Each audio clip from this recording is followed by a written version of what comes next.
இயேசு கிறிஸ்துவ விசுவாசித்தா மட்டும்தான் சொர்க்கத்துக்கு பரலோகத்துக்கு போக முடியும் அப்படின்னு சொல்லி கிறிஸ்தவங்க எப்போவுமே சொல்கிறாங்க. இயேசுவை நம்பலைன்னா சொர்க்கம் கிடையாது, பரலோகம் கிடையாது. நீங்கள் எவ்வளவு ஏழைகளுக்கு உதவி செய்திருந்தாலும் சரி, நீங்கள் எவ்வளவு மற்றவங்களுக்காக தியாகம் பண்ணியிருந்தாலும் சரி, எதுவும் பிரயோஜனம் இல்லை. இயேசுவை நீங்கள் உங்களுடைய இரட்சகராக கடவுளாக ஏற்றுக்கலைன்னா நீங்கள் நரகத்துக்கு தான் போவீங்க. இது கிறிஸ்தவத்தின் அடிப்படையான சமரசம் செய்து கொள்ள முடியாத ஒரு கோட்பாடு. ஆனால் சமீபத்தில் ஒரு சுவாரஸ்யமான சம்பவம் ஒன்று நடந்திருக்கு. நான் ஒரு வீடியோ வெளியிட்டதுக்கப்புறம் அது என்ன அப்படின்னா, சிஸ்டர் நிவேதிதா என்பவரை பற்றி ஒரு வீடியோ ஒன்று வெளியிட்டிருந்தேன். இவங்க யாருன்னு கேட்டிங்கன்னா, இவங்களுடைய உண்மையான பெயர் மார்கரெட் எலிசபெத் நோபல். அயர்லாந்து நாட்டில் பிறந்த ஒரு கிறிஸ்தவ பெண்மணி. இவங்க அப்பா ஒரு கிறிஸ்தவ போதகர்.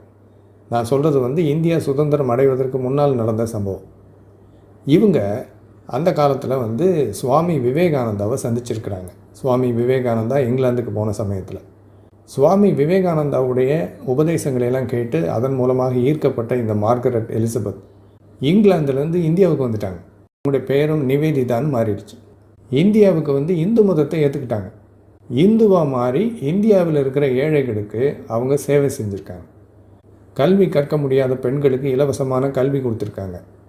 அதுபோக நோயாளிகளுக்கு இலவச மருத்துவ சிகிச்சை செஞ்சு மிகவும் தியாகத்தோட தன்னலம் இல்லாமல் இந்தியர்களுக்காக சேவை செஞ்சு அதன் மூலமாக உடல் நோய்வாய்ப்பட்டு இந்தியாவிலே இறந்துட்டாங்க 44 வயதில். இந்த அளவு பிறருடைய நலனுக்காக தன்னை அர்ப்பணித்து சேவை செய்து வாழ்ந்த இந்த நிவேதிதா கிறிஸ்தவ நம்பிக்கைப்படி பார்த்தா இப்போ நரகத்தில் இருக்காங்க. இவங்க ஏன் நரகத்துக்கு போனாங்க? அந்த அளவு இவங்க ஒரு தீய மனிதரா? இல்லை.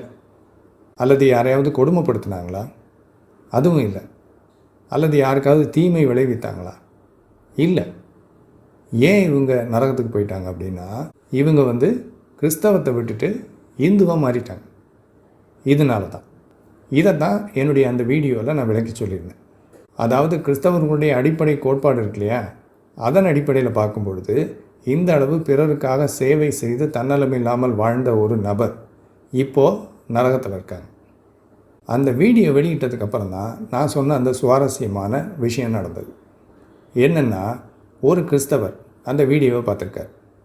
அந்த வீடியோவை பார்த்ததுக்கப்புறமா அவருக்கு அதில் நான் சொன்ன கருத்தை ஏற்றுக்க முடியல. அதாவது அவருடைய மதத்தில் இருக்கின்ற கோட்பாடே எவ்வளவு அபத்தமாக இருக்குது அப்படிங்கிறது அவருக்கு அப்போ புரிஞ்சிருக்கு. அது எவ்வளவு அநியாயமான ஒன்று. அவங்களுடைய மத நம்பிக்கை, மத கோட்பாடு, இறையியல் கொள்கை எவ்வளவு அநியாயமாக இருக்குது அப்படிங்கிறத அவர் அப்போ புரிஞ்சுக்கிட்டார். அதாவது இந்த அளவு பிறருக்காக சேவை செய்து வாழ்ந்த ஒருத்தரை இயேசுவை நம்பலைங்கிற காரணத்துக்காக கடவுள் நரகத்துக்கு அனுப்புகிறார் அப்படின்னு அவங்க மதம் சொல்லுது இல்லையா, கிறிஸ்தவம். இதை இவரால் ஏற்றுக்க முடியல. அதனால் என்ன பண்ணிட்டாரு? இயேசுவை கைவிட்டுட்டார். வெளிப்படையாக சொல்லாமலேயே இயேசுவை இவர் மறுதளிச்சிட்டார். அவர் எழுதியிருக்கிற கமெண்ட்டை இப்போ திரையில் காமிக்கிறேன் பாருங்கள். அந்த கமெண்ட்டினுடைய முதல் பகுதியில் அவர் சொல்கிறார், சிஸ்டர் நிவேதிதாவை போல அன்புள்ளவர்களும் பரலோக ராஜ்யத்திற்கு சொர்க்கத்திற்கு போவார்கள் என்று பைபிளே சொல்லுது அப்படின்னு சொல்லிட்டு, அதுக்கு மத்தேயு 25ஆம் அதிகாரம், பைபிளில் மத்தேயு 25ஆம் அதிகாரத்தில் 31ஆம் வசனம் முதல் 46ஆம் வசனம் வரைக்கும் இவர் மேற்கோள் காட்டுறார். அங்கே நியாய தீர்ப்பு நடக்குது, ஜட்ஜ்மெண்ட். அந்த ஜட்ஜ்மெண்ட்டில் தீர்ப்பு கொடுக்கப்படுது. இயேசு கிறிஸ்துவே அந்த தீர்ப்பு கொடுக்குறார். என்ன தீர்ப்பு கொடுக்குறாருன்னா, பசியாக இருந்தவங்களுக்கு உணவு கொடுத்தவங்க, தாகத்தோடு இருந்தவங்களுக்கு தண்ணி கொடுத்தவங்க, ஆடை இல்லாதவர்களுக்கு ஆடை கொடுத்தவங்க, நோயாளிகளை பராமரித்தவங்க, இவங்களுக்கெல்லாம் சொர்க்கத்தில் இடம் இருக்குது அப்படின்னு சொல்லி அவர் சொல்கிறார். அவரை அனுப்புகிறார், சொர்க்கத்துக்கு போங்க அப்படின்னு. இதை இவர் மேற்கோள் காட்டி, அதனால் சிஸ்டர் நிவேதிதா பரலோகத்துக்கு சொர்க்கத்துக்கு போயிருப்பாங்க அப்படின்னு பைபிளே சொல்லுதுன்னு இவர் காட்டுறார். அது மட்டும் இல்லை, அவருடைய கமெண்ட்டில் கீழ்ப்பகுதியில் அவர் சொன்னது உண்மைங்கிறத காமிக்கிறதுக்காக பைபிளிலிருந்து இன்னும் சில வசனங்களை மேற்கோள் காட்டியிருக்கார். அதையும் பாருங்கள். யோவான் 13ஆம் அதிகாரத்தில் 34 முதல் 35 வசனங்களில் இயேசு கிறிஸ்து சொல்கிறார், ஒருவரை ஒருவர் சிநேகியுங்கள், ஒருவர் மேல் ஒருவர் அன்பாயிருங்கள் அப்படின்னு. லூக்கா 6ஆம் அதிகாரம் 27-28 உங்களுடைய எதிரிகளையும் நேசியுங்கள், அவங்க மேலே அன்பு செலுத்துங்க, அவங்களுக்கு நன்மை செய்யுங்கன்னு சொல்கிறார். 1 யோவான் 4ஆம் அதிகாரம் 7ஆம் வசனம் சொல்லுது பைபிளில், அன்பாக இருக்கிறவன் தேவனால் பிறந்தவன் அப்படின்னு. கலாத்தியர் 6ஆம் அதிகாரம் 10ஆம் வசனம் சொல்லுது, எல்லாருக்கும் நன்மை செய்யுங்கள் அப்படின்னு. சரி, இப்போ நீங்கள் ஒரு முக்கியமான விஷயத்தை கவனிக்கணும். இவர் மேற்கோள் காட்டியிருக்கிற எல்லா வசனத்தையும் நல்லா வாசித்து பாருங்கள். எந்த வசனமாவது இயேசு கிறிஸ்துவை நீங்கள் விசுவாசிக்கணும், நம்பணும்னு சொல்லுதா? எந்த வசனமாவது இயேசு கிறிஸ்துவை நீங்கள் கடவுளாக ஏற்றுக்கணும்னு சொல்லுதா? இல்லை. இயேசுவை நம்புனீங்கன்னா தான் நீங்கள் பரலோகம் போவீங்க, சொர்க்கம் போவீங்கன்னு எந்த வசனமாவது சொல்லுதா? எந்த வசனமும் சொல்லலை. எல்லா வசனங்களும் நீங்கள் அன்பாக இருக்கணும், பிறருக்கு உதவி செய்யணும், சேவை செய்யணும் அப்படிங்கிறத மட்டும்தான் வலியுறுத்துது. அப்படி பிறருக்கு நன்மை செய்து அன்பாக இருந்தவங்களுக்கு சொர்க்கம் அப்படின்னு இயேசு கிறிஸ்து சொல்கிறதாகவும் இந்த வசனங்கள் எல்லாம் காட்டுது. அப்போது இந்த கிறிஸ்தவர் பைபிளை வச்சே ஒரு காரியத்தை நிரூபிச்சிட்டார். என்னென்னா, கிறிஸ்தவராக இருந்து கிறிஸ்தவ மதத்தை விட்டுட்டு இந்துவாக மாறி நன்மை செய்து வாழ்ந்த சிஸ்டர் நிவேதிதா, ஒரு இந்து, இப்போ பரலோகத்துக்கு சொர்க்கத்துக்கு போயிட்டார், நரகத்துக்கு போகலன்னு சொல்லி பைபிளிலிருந்தே இவர் காட்டிட்டார். அதனால் நான் அவருக்கு ஒரு பதில் எழுதினேன். அது என்னன்னு இப்போ திரையில் பாருங்கள். நான் அதில் என்ன எழுதியிருக்கேன்னா, மற்ற 25ஆம் வசனத்தை வச்சு நீங்கள் ஒரு ஆர்குமெண்ட்டாக வச்சுருக்கிறீங்க, ஒரு வாதம் பண்ணியிருக்கீங்க. அதன்படி பார்க்கும் பொழுது இந்துக்களும் முஸ்லீம்களும் கடவுள் நம்பிக்கை இல்லாதவர்களும் கூட சொர்க்கத்துக்கு பரலோகத்துக்கு போவாங்கன்னு பைபிளை வச்சு நீங்கள் சொல்கிறீங்க. இப்படி நீங்கள் வாதம் செய்ததன் மூலமாக கிறிஸ்தவத்தை குழி தோண்டி புதைச்சிட்டீங்க அப்படின்னு நான் அவருக்கு எழுதியிருக்கேன். உண்மையிலே அவர் அதை தான் செஞ்சுருக்கார். இயேசுவை நம்பினா தான் சொர்க்கம் போக முடியும், பரலோகம் போக முடியும், இல்லாட்டி நரகத்துக்கு போயிடுவோம். நாம் இந்த உலகத்தில் எவ்வளவு நல்லவங்களாக வாழ்ந்திருந்தாலும் பத்தாது, அதெல்லாம் பரலோகம் போகிறதுக்கு சொர்க்கம் போகிறதுக்கு உதவாது. இயேசுவை நம்முடைய கடவுளாக இரட்சகராக ஏற்றுக்கொண்டால் மட்டுமே நாம் நரகத்திலிருந்து தப்பிக்க முடியும் அப்படிங்கிற கிறிஸ்தவத்தின் அடிப்படை கோட்பாட்டை இவர் குழி தோண்டி புதைச்சிட்டார் பைபிள் மூலமாக. இதைத்தான் நான் அவருக்கு எழுதினேன். இப்போது பொதுவாக கிறிஸ்தவங்க என்ன பண்ணுவாங்க, இப்படி யாராவது சொன்னால், ஐயோ நம்ம ஏதோ தப்பாக சொல்லிட்டோம் அப்படின்னு சொல்லிட்டு, இல்லை நான் அந்த அர்த்தத்தில் சொல்லலை, நீங்கள் தப்பாக புரிஞ்சுக்கிட்டீங்கன்னு வேறு ஏதாவது விளக்கம் கொடுப்பாங்க. ஆனால் இவர் என்ன பண்ணார் தெரியுமா? ஏற்கனவே அவர் சொன்னதை இன்னும் உறுதியாக திரும்ப சொல்கிறார். பாருங்கள் என்ன எழுதியிருக்காருன்னு. No, it doesn't bury Christianity. இல்லை, நான் சொன்னது கிறிஸ்தவத்தை குழி தோண்டி புதைக்கலை. சரியாக சொல்லணும்னா, இயேசு கிறிஸ்து என்ன போதித்தாரோ அதை நான் உறுதி பண்ணியிருக்கேன். மற்ற 25ஆம் அதிகாரத்தில் ஜட்ஜ்மெண்ட் டே அன்னைக்கு, தீர்ப்பு கொடுக்குற அன்னைக்கு கடைசியில் இயேசு கிறிஸ்து யாரையும் பார்த்து நீ எந்த மதத்தை சேர்ந்தவன்னு கேட்கல, நீ எந்த கடவுளை கும்பிட்றன்னு கேட்கல.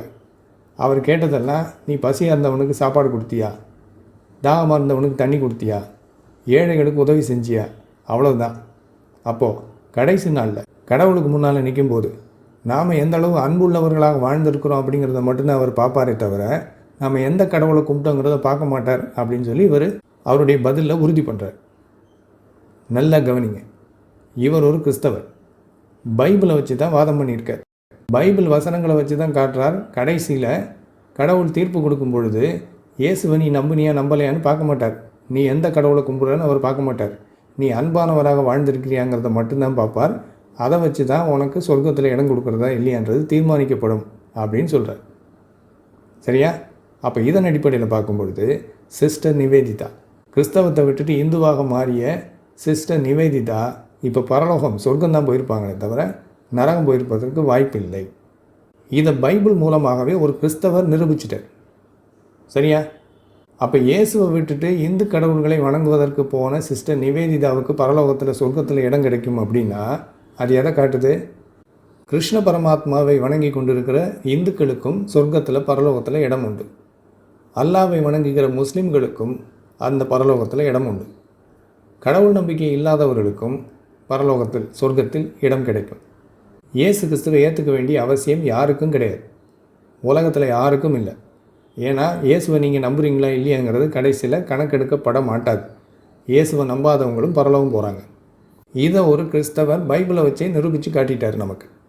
இப்போ என்னுடைய கேள்வி, இந்த வீடியோவை பார்த்துட்டு இருக்கிற எல்லா கிறிஸ்தவர்களுக்கும், இந்த கிறிஸ்தவரை பைபிளை வச்சு உங்களுடைய அடிப்படை கோட்பாடு தப்புங்கிறத நிரூபிச்சிட்டார்.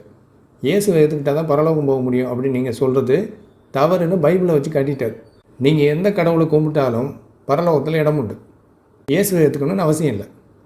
அப்படின்னா இனிமேல் நீங்கள் ஒவ்வொருத்தர் கதவையாக போய் தட்டிக்கிட்டு இயேசு கிறிஸ்துவை விசுவாசியுங்கள் அப்பொழுது உங்கள் பாவங்கள் மன்னிக்கப்படும், பரலோகத்தில் இடம் கிடைக்கும் அப்படின்னு சொல்லிகிட்டு இருக்கிறீங்களே, அந்த மதமாற்றும் வேலை, அதை நிறுத்துறீங்களா? இன்னையோட மிஷினரி ஊழியங்களுக்கு பணம் அனுப்பிச்சிக்கிட்டு இருக்கிறீங்கள, அதை நிறுத்துறீங்களா? உங்கள் குடும்பத்தில் இருக்கிற யாராவது இயேசுவை ஏற்றுக்கலைன்னா உடனே அவங்களுக்காக கண்ணீர் விட்டு ஜெபித்து அழுது ஏதாவது சான்ஸ் கிடச்சி நான் அவங்ககிட்ட போய்கிட்டு நீ இயேசுவை ஏற்றுக்கொள் அப்படின்னு அவரையும் உங்கள் மதத்துக்குள்ளே கொண்டு வரதுக்கு முயற்சி பண்ணுறீங்களே, அதை இன்னையோட நிறுத்துறீங்களா? நற்செய்தின்னு சொல்லிக்கிட்டு இருக்கீங்களே, இயேசுவை ஏற்றுக்கலைன்னா பரலோகம் போக முடியாது அப்படின்னு, அந்த பொய்யான செய்தியை பரப்புவதை இன்னையோட ஸ்டாப் பண்ணுறீங்களா?